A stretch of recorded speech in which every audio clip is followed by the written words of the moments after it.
Здравейте, приятели на нашата биоградина.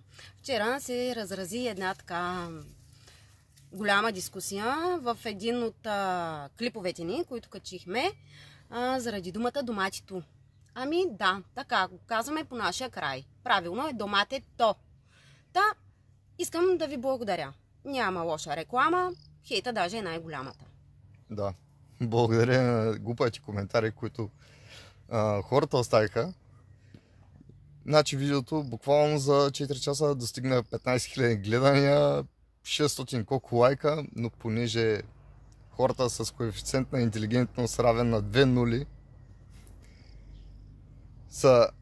решиха да се разгорещят, се наложи да изтримим видеото и да го препубликуваме.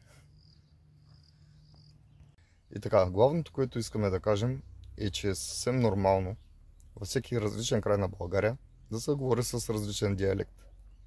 Най-правилен български език по принцип се говори в Централна България. И вече отдалечените райони, като Софийско, както ние им казваме Шопите, Югоизточна България, Югозападна България, Северозападна България, се говори по съвсем различен начин. В един район на България, примерно на картофа, казват компир.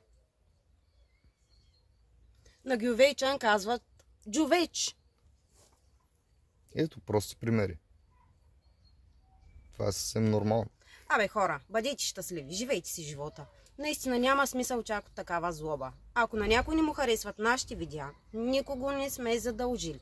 Скролвате и преминавате на това, което ви е интересно. Това е. Абсолютно. В интернет пространството има достатъчно видеа, които са редактирани с програми, с наскоро. Даже хората си пишат и текста и го четат, се забелязва на видеото, да не допуснат някаква грешка. За разлика от нашите видеа. Нашите видеа са абсолютно непринудени. Ние си го снимаме директно на момента, нито го обработваме, директно го качваме. Най-много да съберем няколко отказа, да ги съберем в едно видео. На който не му хареса, подминавате и гледате това, което ви харесва.